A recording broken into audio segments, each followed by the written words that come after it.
Après la défaite 2-1 face à Rennes vendredi qui met fin à une série de 21 matchs d'invincibilité lyonnaise à domicile, l'OL est 5e au classement de Ligue 1. Les Lyonnais concèdent donc leur 3e défaite consécutive, toutes compétitions confondues. Plutôt inquiétant avant de recevoir l'Ajax mardi soir en Ligue des Champions. Un match décisif pour poursuivre l'aventure européenne en 8e de finale. Maintenant à nous de repartir de l'avant, garder cette confiance et il ne faut surtout pas que le doute s'installe. On a pu montrer par le passé qu'on pouvait stopper les séries négatives et repartir de plus belle. Je pense que c'est dans ces moments difficiles qu'on va une grande équipe, donc je pense qu'on va laisser le coup des rebondis mardi. Ce sera une autre compétition avec parfois on trouve des ressources et des motivations qu'on a peut-être pas forcément tout le temps. Mais là, ce sera de toute façon, on n'aura pas le choix, donc ce sera aussi acquis tout double.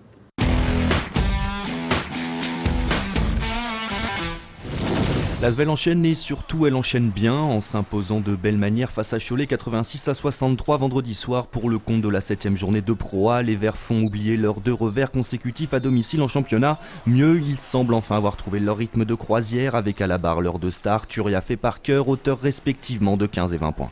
L'équipe est en train de monter un régime. Bon, évidemment, l'impact de Tony et Mnesty suite aux décisions de lockout et l'impact de Ronny avec nous nous apporte énormément. Maintenant, il faut qu'on se serve de ça, qu'on gagne les matchs, qu'on continue à les gagner et que nos jeunes joueurs apprennent de ça pour progresser.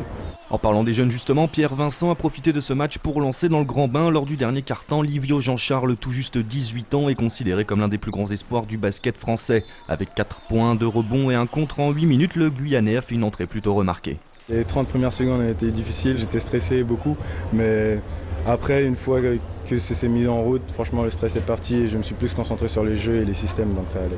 Grâce à cette victoire, l'Asvel remonte à la 9e place du classement. Mardi, elle se déplacera en Bulgarie pour la 2e journée de recoupe pour y affronter le club de Sofia, Lukoil. Salut, c'est Parker Time sur TLM. Et n'oubliez pas votre désormais habituel rendez-vous avec la star villeurbannaise Tony Parker dans Parker Time, préparé par Florent Bonnard. Parker Time numéro 4 est diffusé jusqu'à mercredi. Le numéro 5, lui, sortira vendredi soir.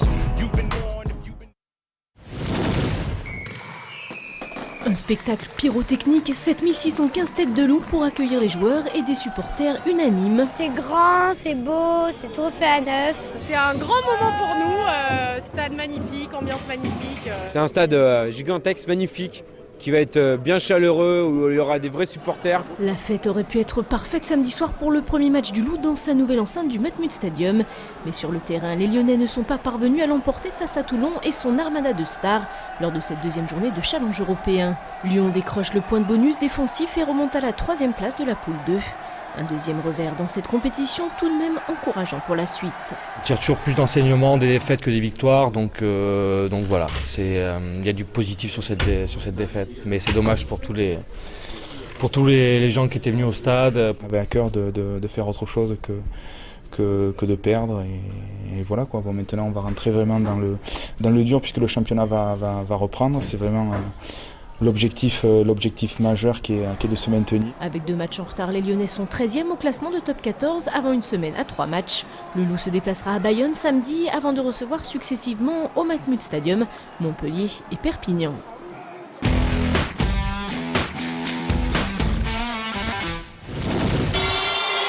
Retour gagnant pour les Lions du LHC. Après 4 déplacements hors de leur base, les Lyonnais ont battu la Lanterne Rouge Valence 5-2. Si le score est plutôt flatteur, la victoire a été longue à se dessiner. Tout s'est joué dans le dernier tiers-temps. C'était juste une question que ça commence à rentrer dans le filet. On a un petit peu plus de réalisme devant la cage et je pense que le 2e but et le 3e but, ça nous met encore plus en confiance. Chez des Lyonnais solides mais maladroits dans la finition, on retiendra surtout la performance de la nouvelle recrue, l'attaquant slovaque Eric Kaladi, auteur de 2 buts et d'une assistance pour son premier match sous ses nouvelles couleurs, mais aussi une certaine fébrilité dans le jeu, signe d'une équipe encore en construction selon Pascal Margerie. Vu que j'ai beaucoup de joueurs et des nouveaux arrivants, j'essaye beaucoup de choses et j'ai l'impression que l'alchimie se fait pas encore. Mais je pense que justement, c'est ce que je leur ai dit tout à l'heure, quand on va avoir 3 lignes qui vont tourner à plein régime, on a un potentiel pour aller chercher même des grosses écuries. Au vu des points qu'on a engrangés et les possibilités de glaner encore des points, on peut se placer pour les playoffs. Cette victoire permet aux Lions de remonter à la 7e place du classement avec 10 points. Le samedi 26 novembre, ils se déplaceront sur la patinoire de Courbevoie. Les autres résultats de ce week-end, deuxième victoire de la saison pour les filles du LBF qui sont allées s'imposer à Mondeville 67-56. Les Lyonnaises laissent la dernière place du classement à Nice avant de recevoir dimanche le Club des Landes à 16h.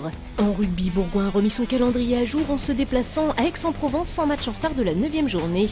Les Bergaliens s'imposent 25-23 et remontent à la 4e place de Pro D2 avant le derby face à Grenoble au Stade des Alpes dimanche prochain.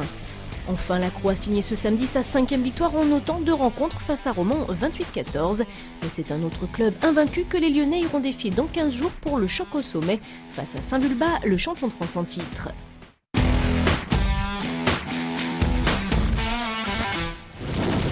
Contrat rempli pour les Croix-Roussiennes de l'ALCR Tennis de table. Au terme d'un match solide, elle s'impose 10-5 contre Aix-les-Milles. Une victoire qui s'est dessinée pour les 4 joueuses lyonnaises dans la toute dernière ligne droite. On savait que ça allait être dur aujourd'hui. Alicia et Anna ont été chercher la performance pour prendre des points d'avance. Donc ça nous a fait du bien dans la tête puisque du coup on est un peu plus relâché quand on mène de 2 ou 3 points. Le score est flatteur mais les Lyonnaises ont longtemps bataillé. C'est finalement Alicia Perrin, 130e joueuse mondiale, ici à droite de l'écran, qui a débloqué la situation en s'imposant au terme d'un match en 5 manches contre une joueuse mieux classée. Elle a permis aux Croix-Roussiennes de se détacher. C'était pas si facile, il y a des joueuses qui jouent bien. J'ai réussi à gagner un match important, ce qui a fait basculer le match vers la victoire pour nous, je pense. Reste à confirmer pour les 4 joueuses de l'équipe de National 2. Ce sera dès la semaine prochaine face à Metz. En cas de victoire, elles monteront officiellement en National 1. Les filles, je pense qu'elles sont prêtes. On va en reparler là. Il faut bien rester concentré cette semaine à l'entraînement. Et puis la semaine prochaine, il faudra au moins faire un nul pour être sûr de finir première et assurer la montée en National 1. Près de 3000 coureurs étaient réunis dimanche au parc de Miribel-Jonage pour participer à la 30e édition de Jogil, organisée par le club Amitié Nature Lyon. 5 parcours au choix pour tous les niveaux, 5, 10, 15, 21 ou 30 km. L'important, c'est de profiter du cadre et d'une météo très favorable. Les gens qui viennent courir ici, ils viennent déjà pour découvrir le parc, qui était le but aussi au départ quand on a fait le Jogil.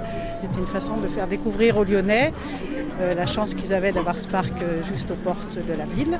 À l'arrivée du 30 km, c'est le Savoyard Laurent Michelier en 1h53 qui remporte le plus long parcours. Ça a été difficile quand même parce qu'il fallait tenir un rythme élevé parce que je savais qu'il y a des gars qui étaient pas loin derrière moi.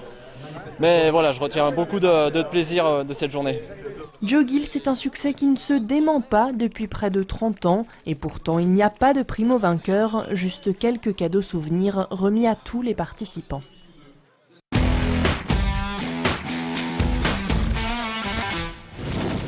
C'est la fin de cette émission. Notez l'adresse mail du Club des Sports. Vous avez maintenant la parole pour le temps additionnel. Allez le loup, vive le sport sur TLM. Bonjour du jogging à toute la famille, Marjolaine, Guillaume, Bastien et Pascal. Retrouvez tout le sport sur TLM. J'embrasse mon fils Paul et puis ma femme Laure.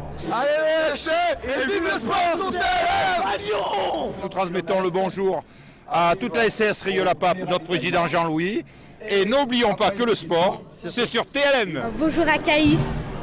Retrouvez tout le sport sur TLM.